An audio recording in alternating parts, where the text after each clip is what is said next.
Merhaba arkadaşlar, kanalımıza hoş geldiniz. Bugün sizler için Güzeller Güzeli Fahriye Evcen'in en güzel ve en özel karelerini sizler için hazırladık.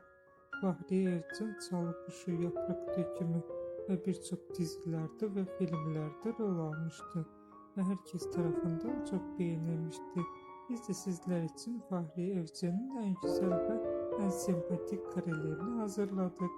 Bu videoların devamlı gelmesini istiyorsanız kanalımıza abone olup yorum yazmayı unutmayın. Kanalımızda daha birçok video bulabilirsiniz. Bizi izlemeye devam edin.